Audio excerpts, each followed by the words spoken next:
151 से 60।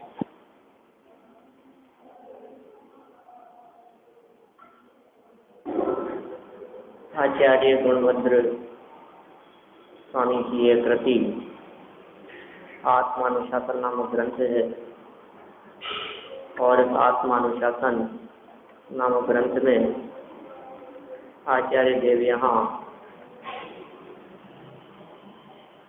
कषायों पर विजय प्राप्त करने की बात कह रहे थे।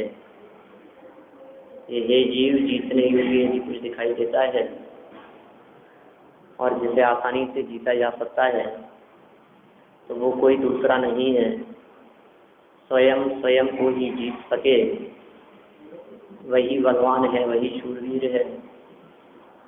दूसरों को जीतने में दम क्या है, और दूसरों को जीतना आसान काम भी नहीं है। इसलिए हम यहाँ तेरी विजय के लिए दूसरों को जीतने की बात नहीं करते, हम तेरी विजय के लिए ये कहते हैं कि तू अपने आप को जीत, स्वयं को जीत। यदि तू स्वयं को जीतेगा तो निश्चित रूप से ऊर्ध्व गति की प्राप्ति होगी। और स्वयं को जीतने का मतलब इच्छाओं को जीतना, विषय कषायों को जीतना, अंतरंग की विकृति, अंतरंग के खोटे परिणामों को जीतना, विकार को जीतना ही जीतना है। संसार को जीत लिया, संसार का अभाव कर दिया, संसार से पार हो गए, संसार को नष्ट कर दिया। इन सभी कथनों में संसार शब्द का प्रयोग मोह राग द्वेष आदि अंतरंग परिणामों के अर्थ में ही आता है। इसलिए सभी स्थानों पर दिगंबर आचार्य उसे ही जीतने की बात करते हैं। संसार को जीतना माने अपने आप को जीतना। कैसी गजब की बात है, दुनिया को जीतने की बात कर रहे हैं और कह रहे हैं अपने आप को जीत लो। जिसने अपने आप को जीत लिया, अपने आप को मतलब अपने परिणामों पर विजय, और विजय प्राप्त करने का मतलब ये है कि जो परिणाम उत्पन्न हो रहे हैं वे परिणाम मेरे कंट्रोल में है। इसका नाम है परिणामों पर विजय। कैसे जीतेगा, जीतना क्या होगा, मतलब ये पुरुषार्थ। जो कुछ भी परिणाम हो रहे हैं मेरे अधीन है, वो मतलब मैं उन पर कंट्रोल कर रहा हूँ। मायाचार अभिमान छल कपट नहीं हो रहा है। अंदर में ये परिणाम उत्पन्न होते हैं लेकिन ये परिणाम चलते नहीं, ये परिणाम टिकते नहीं, ये परिणाम बने नहीं रहते, ज़्यादा लंबे समय तक नहीं चलते हैं। तो अंदर से विकार वृत्तियाँ निकल जाए, ऐसी यहाँ चर्चा चल रही है और ऐसा उपदेश यहाँ दे रहे हैं। 200 नंबर का पेज है और 200 नंबर पेज पर 213 नंबर का छंद है। एक बार दोहा पढ़ ले में अपन, कल अपन ने मूल श्लोक तो पढ़ा ही था, अर्थ भावार्थ से पढ़ते हैं अपन।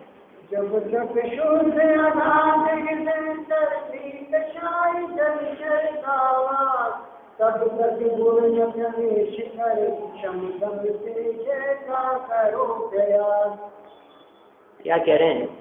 श्याम और दम से जय का करो प्रयास, विजय का प्रयास करो। कैसे विजय का प्रयास करें, किसको जीतने का प्रयास करें? कि भाई हृदय रूपी सरोवर में जो जलचर जीवों का वास हो गया है, कषाय रूपी जलचर जीवों का वास, उसका निषेध करें।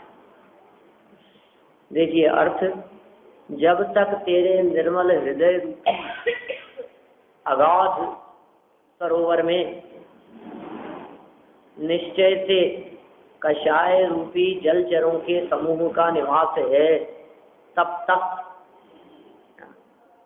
जब तक तेरे हृदय रूपी अगाध सरोवर में, गहरे सरोवर में निश्चय से, वास्तव में सच्ची बात है, कषाय रूपी जलचरों का वास नहीं, जलचरों के समूह का वास है, निवास है, तब तक उसमें गुणों का समूह निशंक होकर प्रवेश नहीं कर सकता।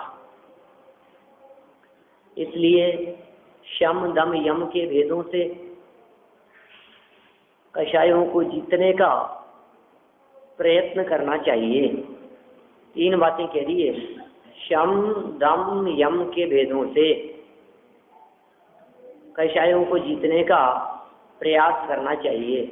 शम माने क्या होता है, दम माने क्या होता है और यम माने क्या होता है, यही बातें आगे लाइन में बतला रहे हैं। वैसे आगे पढ़ लेते हैं अपन, लेकिन इतना तो हम याद रखें कि हमें कषायों को 3 प्रकार से जीतना है।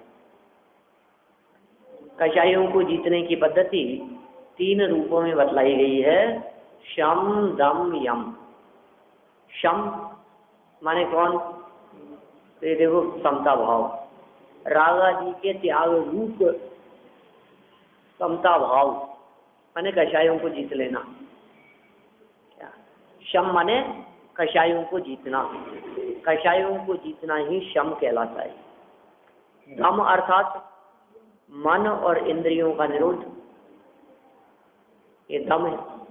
दम दमन, किसका दमन, इंद्रिय और मन, इनको रोकना। और कषायों को जीतना मतलब कषाय राग द्वेष आदि का त्याग रूप समता भाव एक चीज। दम अर्थात मन और इंद्रियों का निरोध, और तथा यम अर्थात जीव हिंसा आदि का त्याग। अहिंसाणुव्रत, सत्यानुव्रत, आचर्यानुव्रत, ये सब के सब क्या है, ये है दम। दम ने यम, यम मतलब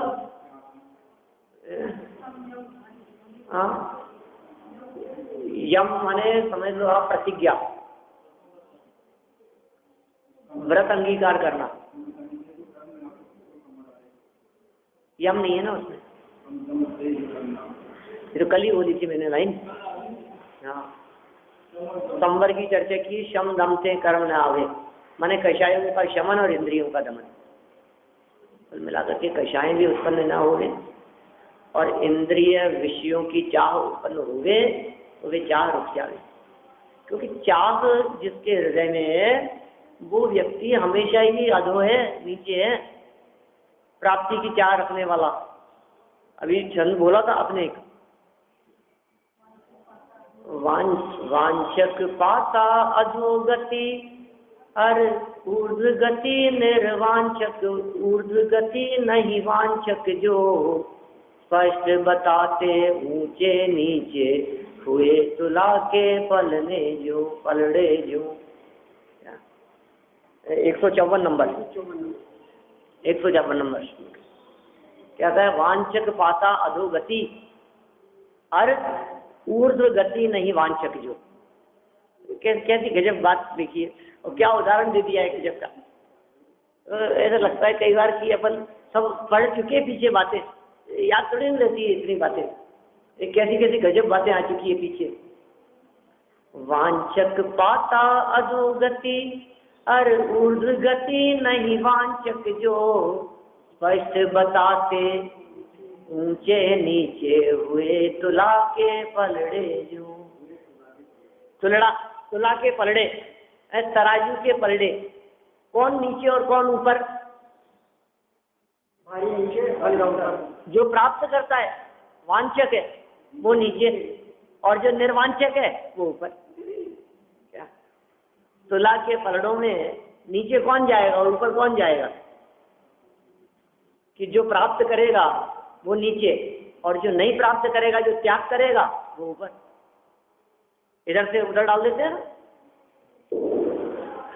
दो बराबर करने हो, मान लो दो चीजों को बराबर करना हो, तो जो प्राप्त करता है और जो देता है, पलड़ों में दाल बराबर बराबर करनी है हमारे को, 2 किलो है 1-1 किलो करनी है।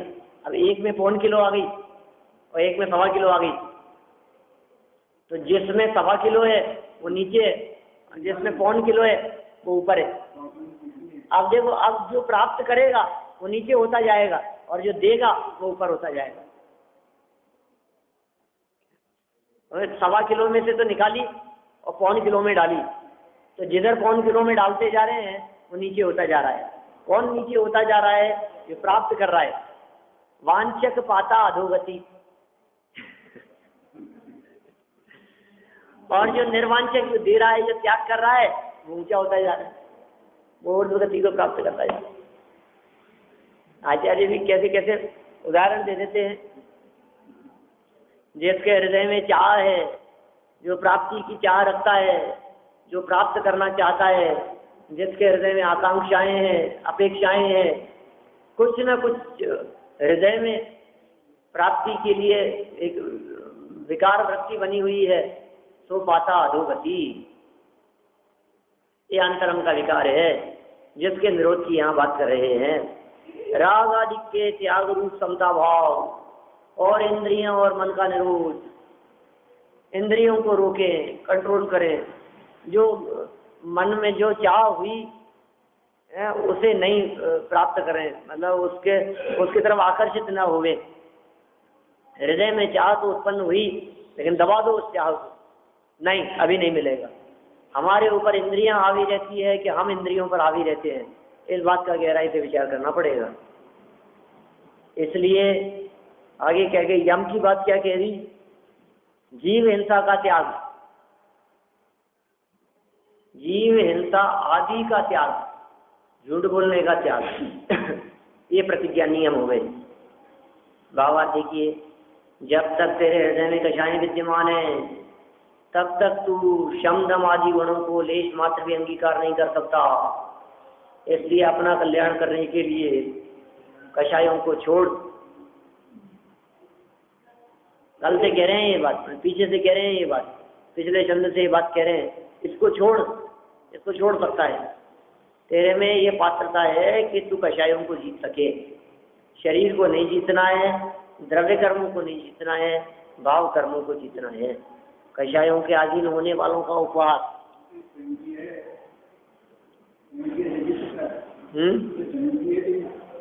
अपने अंदर में उत्पन्न होती है। कल हमने कही तो थी ये बात कि जो शत्रु तुम्हारे पंजे में है उसको जीतना आसान है कि जो तुम्हारी पहुंच से दूर है उसको जीतना आसान है। तो राग द्वेष आदि जो है ये शत्रु हमारे पंजे में, हमारे कब्जे में है, हमारे दायरे में है। और भी कोई शब्द दिया था मैंने कल, वो पता ही नहीं है। कषायों के अधीन होने वालों का उपहास करते हैं। कषायों का जीतना ही मोक्ष का कारण है। कषायों का जीतना मोक्ष का कारण है। ऐसा निरूपित करते हुए भी जो कषायों के अधीन हो रहे हैं, आगामी जन्म में उनके प्रति हास्य करते हैं। वो लोग अधीन ही हो रहे, इनको जीतेगा तो मोक्ष मिलेगा, इस बात का पता है आपको। जीतेगा तो ही मोक्ष मिलेगा, इसको जीते बिना मोक्ष नहीं मिलेगा। तो ऐसा विचार करता हुआ ये जीव कषायों के अधीन होता है, विचार नहीं करता हुआ। शार्दुल विक्रीडित चंद में कहते हैं, देखिए,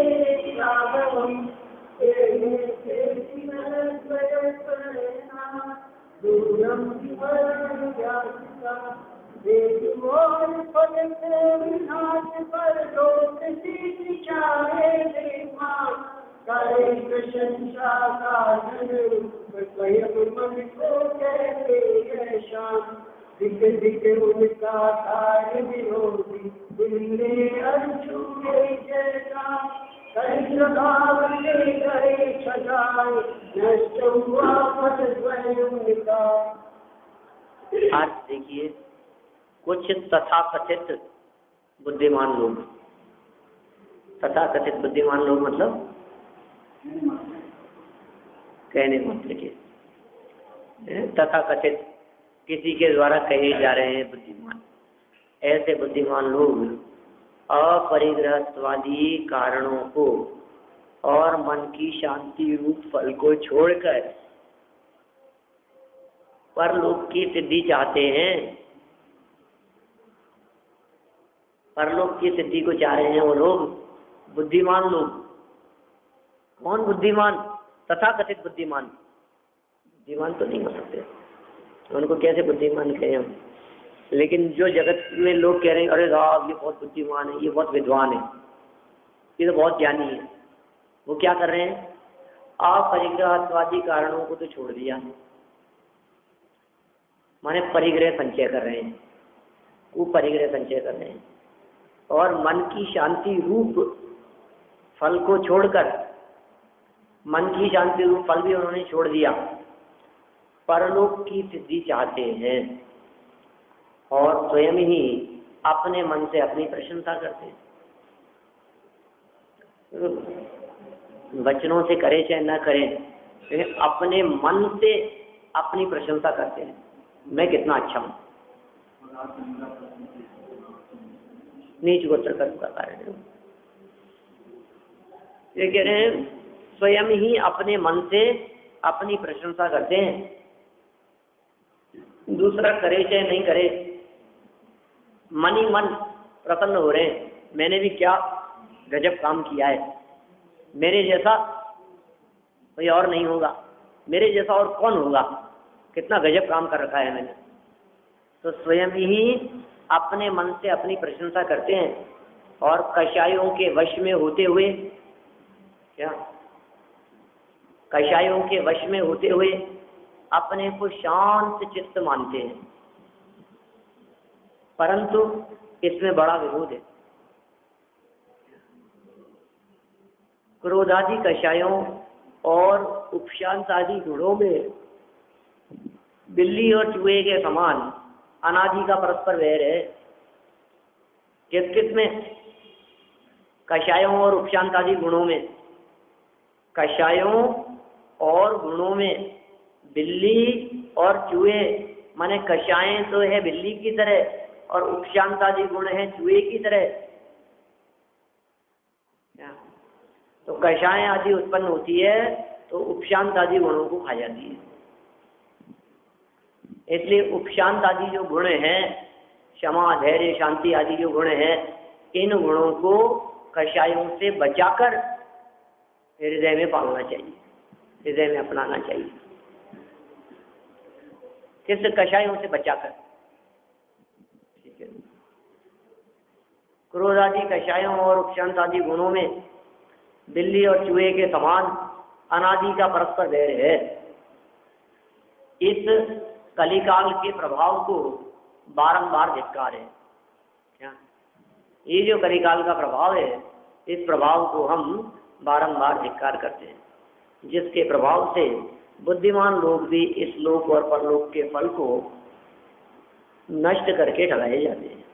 वास्तव में ये इस कलिकाल का ही प्रभाव है, इस पंचम काल का ही प्रभाव समझना चाहिए। ये अवसर्पणी काल है, ये हीन काल है, जहाँ खोटी बातें भी पसंद की जाती है और अच्छी बातों को भी नापसंद करते हैं। ऐसा स्वरूप दिख रहा है ना आपको। जितने अच्छे क्रियाकलाप है, अच्छी बातें हैं, अच्छा व्यवहार है, ठीक है ना, सदाचार है, शालीनता है, इन सब चीज़ों को आज की युवा पीढ़ी नापसंद करती। उनको पसंद ही नहीं है ये सब चीज़। उन्हें पसंद ही नहीं है किसी व्यक्ति से बात करना, उन्हें पसंद ही नहीं है किसी से मिलना, उन्हें पसंद ही नहीं है किसी से हाल चाल पूछना। ठीक है, हमें क्या मतलब है, मजाक और बनाते। उन्हें पसंद ही नहीं है किसी के यहाँ मिलने जाना। ये कलिकाल का ही प्रभाव है। ये किसी एक व्यक्ति की बात नहीं है, ये सारे जगत में ही चल रहा है ये सब। क्या सब टाइम बदल गया ना। चेंज होता जा रहा है सब जगह पर। मैं किसी एक व्यक्ति की बात नहीं कर रहा हूँ, सारे लोगों के, सबके घरों में, सब अपने अपने घरों में देख लो, अपने बच्चों को। आपको आपके इधर उधर रिश्तेदारी में जाने की, मिलने की कितनी चाह तमन्ना मन रहता है, और आपके बच्चों का क्या क्या हाल है। वो तो घर परिवार की छोड़िए, खुद के घर में रहते हुए भी आप घर में अपने आप को इतना रिजर्व करके रखो कि उसमें भी आपने को सीमित कर लो। ये सबके घर की बात कह रहा हूँ सर मैं। क्या ये कह रहे टीवी ने पकड़ लिया सबको। तो हम दो, हमारे दोस्त के अलावा कोई नहीं, किसी से कोई मतलब नहीं है। बुद्धिमान लोग कहलाते। ये सब कलिकाल का प्रभाव समझना चाहिए। क्या कह रहे हैं? धिक्कार है इस कलिकाल को, जिसके प्रभाव के कारण उपशांत आदि गुण पसंद नहीं आते, क्षमा पसंद नहीं आती, धैर्य पसंद नहीं आता, शांति पसंद नहीं है, ठीक है ना, अशांति पसंद है, सदाचार पसंद नहीं है, मंदिर आना पसंद नहीं है, पूजन करना पसंद नहीं है, स्वाध्याय करना पसंद नहीं है। ये सब कलिकाल का ही प्रभाव है। धीरे धीरे कमी आती जा रही है इन सब चीजों। हाँ, संगीत भी एक, जो पहले जो संगीत चलता था आज के 25 साल पहले, 40 साल पहले, वो संगीत और आज का संगीत संगीत है ही कहाँ? वो संगीत में वो मधुरता ही नहीं है, वो मधुरता कहाँ रही है उस संगीत में जो आज संगीत दिखाई देता है? शब्द ही पल्ले नहीं पड़ते, शब्द ही नहीं सुनते हैं। हाँ, दिल में मधुरता नहीं है। कह रहे हैं कलिकाल के प्रभाव को बारंबार धिक्कार है, जिसके प्रभाव से, अब देखना क्या बात कही है, इस कलिकाल के प्रभाव को बारंबार धिक्कार है। कि क्यों धिक्कार रहे हो इस काल को? कि जिसके प्रभाव से बुद्धिमान लोग भी, बुद्धिमान लोग कौन? कि तथाकथित बुद्धिमान, समझदार कहलाए जाने वाले, इंटेलिजेंट कहलाए जाने वाले, गोल्ड मेडलिस्ट, समझो आप, जगत में जिनकी बहुत पूछ है, लोग कहते हैं कि नहीं साहब ये तो बहुत ब्रिलियंट माइंड है इनका, तो ऐसे लोग भी क्या कह रहे हैं, इस लोक और परलोक के फल को नष्ट करके ढकाए जाते हैं। जगत तो कह रहा है कि बुद्धिमान है, मार्कशीट तो कह रही है बहुत इंटेलिजेंट ब्रिलियंट है, क्या रिजल्ट तो ये बतला रहा है, लेकिन वो रिजल्ट प्रैक्टिकल कितना है? जीरो। Practical zero. किताबी ज्ञान तो बहुत है, शास्त्र ज्ञान तो बहुत है, लेकिन व्यवहारिक ज्ञान कितना है? किताबों के आधार पर तो खूब बातें कर लो, तर्क वितर्क कर लो और प्रमाण प्रस्तुत कर दो, लेकिन जीवन कैसा है वो है व्यवहारिक ज्ञान। ये कह रहे हैं ठगाया जाता है वो भैया, इस लोक और परलोक के फल को नष्ट कर रहा है वो, इस लोक के फल को भी नष्ट कर रहा है, परलोक के फल को भी नष्ट कर रहा है। तथाकथित कह दिया ना, कौन सा नए नहीं लग रहा है? आप उनको भले मूर्ख कहो तो अपने आप में अपने आप को बुद्धिमान समझ रहे हैं। पढ़े लिखे बुद्धिमान, आपने आज की युवा पीढ़ी को मूर्ख कह दिया, लेकिन युवा पीढ़ी तो आपको मूर्ख कह रही है, इसलिए इन्होंने तथाकथित कह दिया। यहाँ आप मेरे बुद्धिमान कैसे कहेंगे? सही बात है, आप कैसे कहोगे उनको बुद्धिमान? उसमें बुद्धिमानी यही दिखाई दे रही कि ये मूर्ख है, जा के समय बेकार करते हैं, 4 घंटे चले गए, 6 घंटे चले गए, इनको देखो आप कैसे मूर्ख है, खुद का काम छोड़ करके चल दिए, दूसरों की चल दिए, दूसरों के लिए मरे जाते हैं, ये कैसे मूर्ख है? समझदार तो हम ही हैं जो अपनी सोचते हैं, कंप्यूटर से, लैपटॉप से चिपके रहते हैं, समझदार तो हम ही, हमको कितनी नॉलेज है। ये कैसे मूर्ख है? इनको देखो आप, आज यहाँ कल वहाँ घर से निकले और इनको दूसरों की तबीयत की पड़ी रहती है, दूसरों की चिंता में ही समय बेकार करते। बोल कौन किसको मूर्ख कहे? वही बात है, ज्ञानी को अज्ञानी मूर्ख दिखाई देते हैं, अज्ञानी को ज्ञानी मूर्ख दिखाई देते हैं। क्या करें? दुनिया कहती मुझको पागल, मैं कहता हूँ दुनिया को पागल। ऐसी नहीं, लेकिन असली में है कौन ज्ञानी? वास्तव में ज्ञानी ही समझ पाते हैं कि ये सारे जगत के जीव मूर्ख हैं, भले ही सारे जगत के जीव ज्ञानियों को मूर्ख कहते हो। देखो आप, घर गृहस्थी छोड़ने वालों को भी मूर्ख कहते हैं सब, उसके घर वाले तो मूर्ख ही कहते हैं, उसको समझाने वाले बहुत मिलेंगे, लेकिन जो उससे परिचित नहीं है, जिनका उससे कुछ लेना देना नहीं है, वो लोग उनके उस कृत्य की प्रशंसा करते हैं। कोई व्यक्ति दीक्षा ले रहा है, हम लोग उसकी प्रशंसा करेंगे कि नहीं? लेकिन उसके घर वाले, नहीं बेटा अजी इसको समझाओ जी, ये मान नहीं रहा है, दीक्षा की कह रहा है, क्या समझाओ कि ले मत लेना बेटा, बहुत संकट है, बहुत परेशानियां हैं, ऐसे समझाने वाले मिलेंगे ना। जीजा जी मिल जाएंगे, फूफा जी मिल जाएंगे, मामा जी समझा रहे होंगे, चाचा जी कहेंगे कि नहीं नहीं, बोलो फूफा जी कुछ कहेंगे, घर के भाई बहनें आ जाएगी समझाने के लिए, अरे नहीं भैया ये कोई उम्र है क्या छोड़ने की, और ऐसा वैसा, और माँ बाप को समझा रहे होंगे उसको, काहे के लिए समझा रहे हैं? मूर्ख है, तो पागल है, समझता तो कुछ है नहीं, बावड़ा हो रहा है, उनके पीछे पड़ गया। वैसे पता नहीं किसने बुद्धि पे क्या कर दिया, इसके काय की भुर्जी डाल दी, सब घर बार छोड़ करके जा रहा है। मतलब उसको पागल कहते हैं सब लोग। क्या आप यदि 2-3 घंटा मंदिर में आने लग जाओ तो आप आस पड़ोस वाले पागल कहने लगेंगे, ये पागल ही है, मंदिर में बैठे रहता है, थोड़े दिन में तो सब छोड़ छाड़ देंगे। बोलो कैसा कहते हैं, पागल हो गई है, तो इस पर तो पता नहीं क्या कर दिया, इन तो जादू कर रखा है उन्होंने। जाने कुछ लोग कैसी बातें करते रहेंगे। मंदिर का पता नहीं क्या हो गया है, इसका तो मंदिर ही मंदिर दिखता है ऐसा, तो घर गृहस्थी तो चौपट हो गई, घर की तो सुधी नहीं है, कोई सी नहीं है इनका। तो दुनिया मूर्ख कहने वाले बहुत मिलेंगे, लेकिन उनको क्या पता कि वे स्वयं मूर्ख है। ये कलिकाल का ही प्रभाव समझना चाहिए। क्या कह रहे हैं, कषाय और शांति में परस्पर विरोध है, कलिकाल का ऐसा प्रभाव है, इसलिए उसे बारंबार धिक्कार है। चूहे की तरह और बिल्ली की तरह ऐसा समझना चाहिए। क्या समझना चाहिए कि बिल्ली जिस तरह चूहे को खा जाती है, उस तरह हृदय में उत्पन्न होती हुई कषाएं आपके अंतरंग में उत्पन्न हुए पवित्र गुणों को खा जाएंगे। वे शांत है। चूहा कितना सरल होता है, बतलाओ। चूहे में जो सरलता है वैसी बिल्ली में कहाँ है? कितना बेचारा थोड़ी सी आर्ट मात्र से नहीं जाता है। क्या नटखट चूहा, चूहे के लिए नटखट कहते हैं, बहुत नटखट होता है। और बिल्ली जो है वो बिल्ली तो मांसाहारी है। हाँ, लेकिन फिर भी लेकिन तुलनात्मक दृष्टि से देखें अपन तो कौन किसको नष्ट कर रहा है, बस इतनी बात है। कषाएं गुणों को नष्ट कर देने वाली है।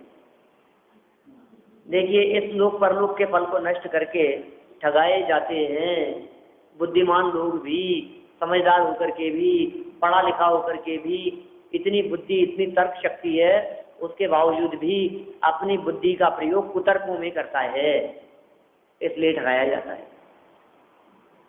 रात्रि भोजन करने में क्या दोष है साहब, लाइट और मैं तो इतना प्रकाश कर दूंगा कि आपको लगेगा ही नहीं, बिल्कुल इतनी हैलोजन जला दूंगा आपको लगेगा कि वो उस जैसा ही दिखेगा, दिन जैसा ही दिखेगा। फिर क्या दिक्कत है?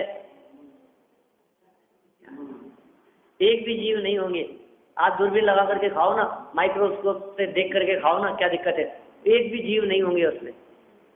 और 10 मिनट पहले और 10 मिनट बाद में क्या फर्क पड़ जाएगा? 10 मिनट पहले खाए तो पुण्यात्मा और 10 मिनट बाद में खाए तो पापी। ठीक है, तुम्हारे नाटकबाजी चलेगी नहीं, तर्क से समझाओ हमारे को ये बात। 2 मिनट पहले तक पानी पी लिया तब तो ठीक था, 2 मिनट बाद में पी लिया तो बिना चने के समान हो गया। इसमें क्या है? ऐसे कुतर्क करने वाले लोग मिलेंगे। कुतर्क करने वाले कौन होते हैं? बिना बुद्धि वाले नहीं। बिना बुद्धि वाला क्या तर्क करेगा? और भाई होते वो वैसे जैसे बुद्धि नहीं है। क्या समझ में आ रही है बात? बुद्धिमान किसके लिए कह रहे हैं? ओवर वाइज के लिए कह रहे हैं। बुद्धिमान ही तो करेगा कुतर्क। क्या बहुत ज्यादा अपनी बात को ही प्रस्तुत करना, कोई ना कोई तर्क दे देना, छोटे तर्क देना, किसी भी बात के लिए ऊट पटांग तर्क दे देना, उल्टे सीधे तर्क। तो ये कह रहे हैं सब ठगाए जा रहे हैं, बुद्धिमान कहला रहे हैं, ठगाए जा रहे हैं। कलिकाल का प्रभाव है, पंचम काल का प्रभाव है, अवसर्पणी काल का प्रभाव है। देखिए भावार्थ इसका, जो कषाय छोड़े बिना, जो कषाय का त्याग किए बिना अपने को शांत चित्त कहलाते हैं। क्या है? कषाय भी है, कषाय को छोड़ा नहीं और शांत चित्त कहलाते हैं। कौन लोग ऐसे शांत चित्त कहलाते होंगे? मुझे लगता है अभिमानी, मायाचारी और लोभी वे शांत चित्त कहलाते हैं। जिसके अभिमान नहीं है, जिसके मायाचार नहीं है, जिसके लोभ नहीं है, या इन तीनों की मंदता है लेकिन क्रोध की तीव्रता है, वो तो कषाई कहलाता है। कहलाने वालों की बात चल रही है। और मान, मायाचार और लोभ की जिनके अधिकता हो और गुस्सा कम हो, मैं कह रहा हूँ जिसके क्रोध तेज है वही कसाई कहलाता है। समझ ही नहीं रहे हो, वो ही कहलाता है, इसका मतलब दूसरे नहीं कहलाते।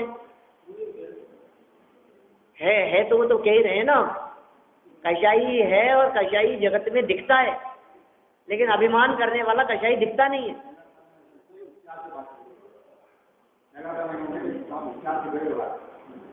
आप समझ ही नहीं रहे हो। 4 लोग हैं, एक अभिमान करता है तीव्र लेकिन गुस्सा नहीं करता, एक मायाचारी करता है लेकिन गुस्सा नहीं दिखता, और एक को बहुत ज्यादा गुस्सा दिखाई देता है। अब इनमें से कौन कसाई कहलाएगा दुनिया की दृष्टि में? सब लोग सभा में बैठे हुए एक स्वर से कहेंगे कि ये बहुत कसाई है, गुस्सा करने वाले के लिए ये कहेंगे ना, सब लोग एक ही स्वर से कहेंगे ना, और बाकी 2 लोग उनको कौन कहेगा कसाई? आप ये कहेंगे कि ये तो शांत है, हमने तो चेहरे पे गुस्सा ही नहीं देखा आज तक।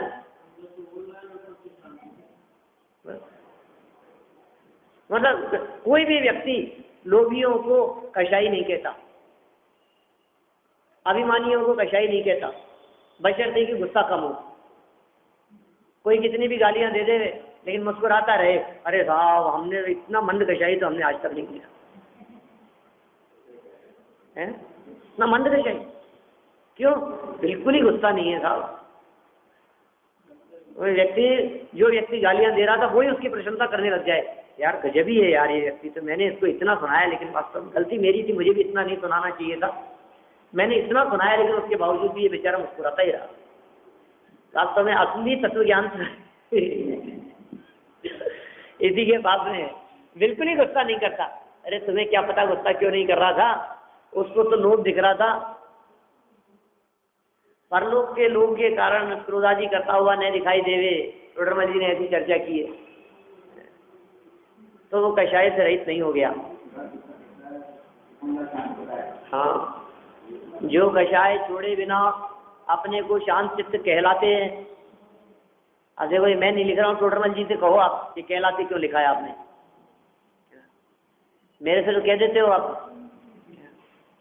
अब ये मैं नहीं बोल रहा हूँ, टोडरमल जी कह रहे कषाय छोड़े बिना अपने को शांत चित्त कहलाते हैं। कहलाते हैं क्यों लिख रहे हो? लोग कहते हैं वे व्यर्थ ही अपनी प्रशंसा करते हैं। शांत चित्त कहला रहे हैं दूसरों से, कषायें छोड़ी नहीं है, व्यर्थ में ही अपने आप की प्रशंसा कर रहे हैं, स्वयं ही स्वयं की प्रशंसा करते हैं, स्वयं ही स्वयं के बारे में बतलाते हैं। कषाय और शांति में परस्पर विरोध है, ठीक है ना। किसी का नाम कषाय नहीं होता, शांति तो बहुतों का नाम होता है, शांति तो अपने माई का नाम है क्या? कषाय तो किसी का नाम नहीं होता। फिर 2 व्यक्तियों के विरोध की चर्चा नहीं है, नाम कुछ भी हो लेकिन स्वरूप में विरोध है।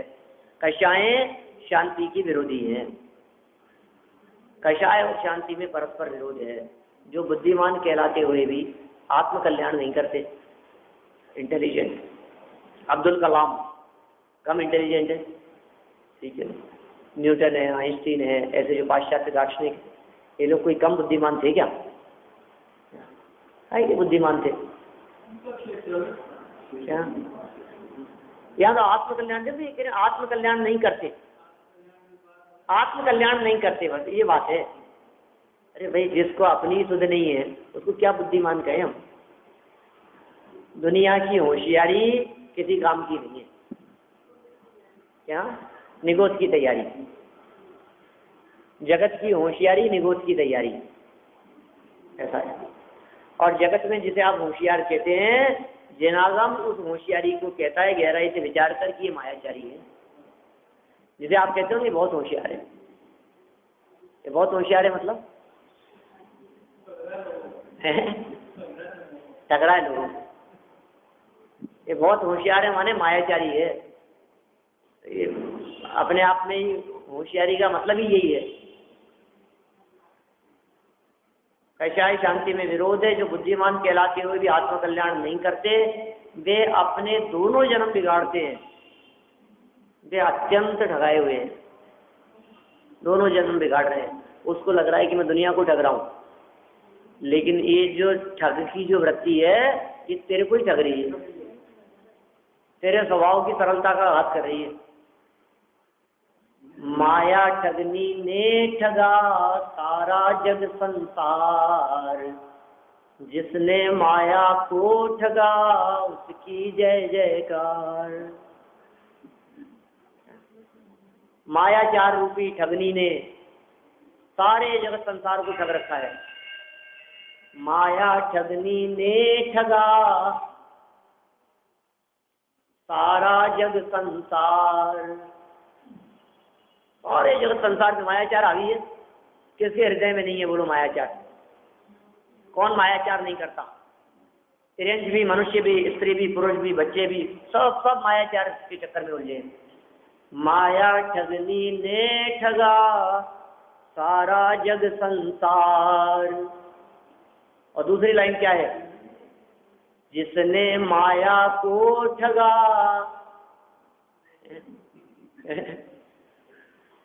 मायाचार ने तो सबको ठग रखा था, और जिसने मायाचार को ही ठग लिया उसकी जय जयकार। वो पूज्य हो गए, वे परमात्मा बन गए, वे अनंत बन गए, मायाचार को ठग लेने वाले। जैसे कहते हैं ना, क्रोध पे क्रोध,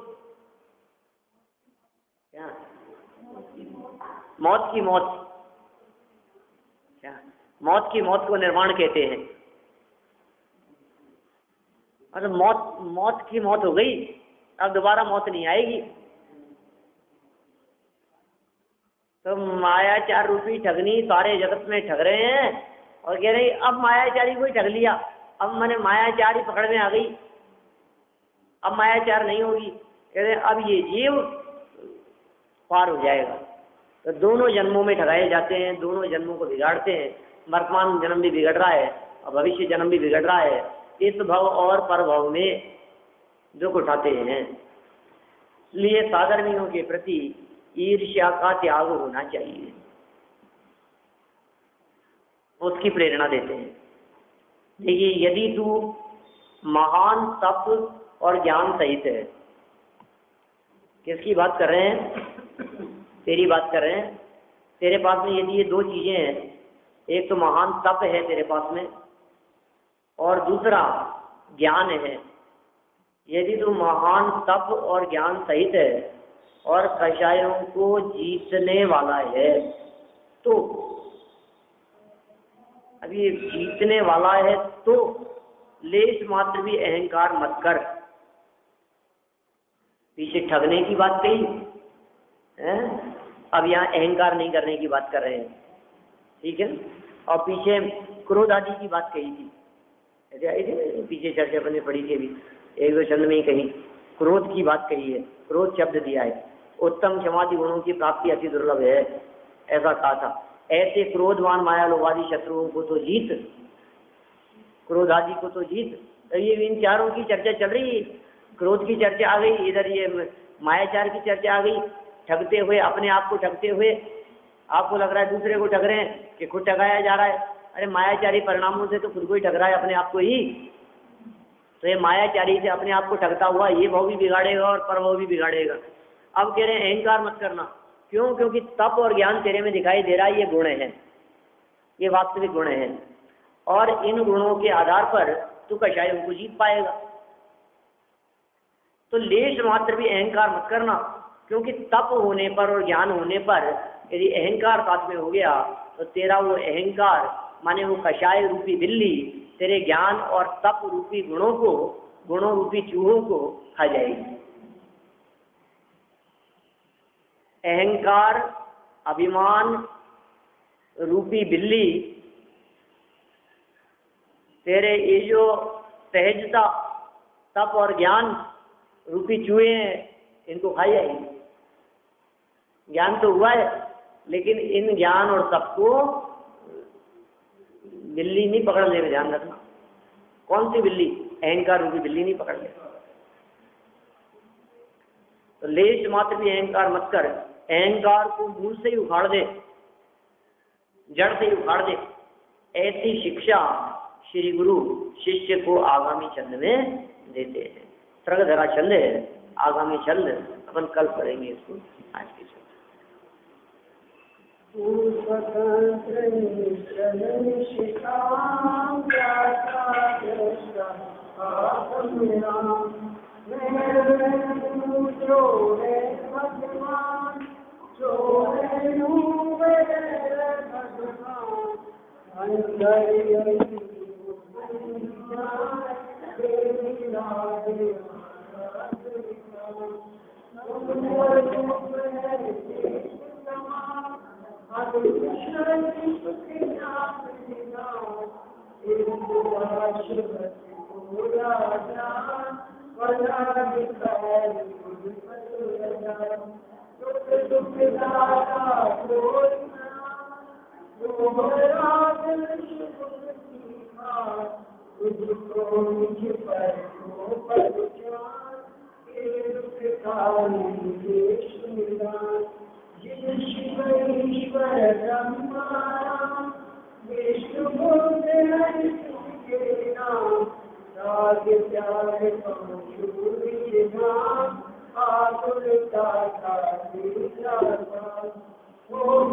अंदर समुद्र में जान दे तू बन गई मान दे सफर पिछान दे तू परम जमान दे अनुभव ताल दे कुछ से चताल दे आउन सताल दे तू भव्य उदय पानी है जहाँ तहाँ ताल दे तू पार के उतार दे सुखरी ताल दे कुएं कुछ न मानी है दिलवानी की सुखी अर्थ परमान अनालाल विनती करे जय माता मैया ये दिलवानी भारती थोड़ी पूजे जो तेरा शरणा गए सो पारो तुझे या वाणी के ज्ञान से तुझे लोकानो सो वाणी मस्तक नमो सदा के तुझको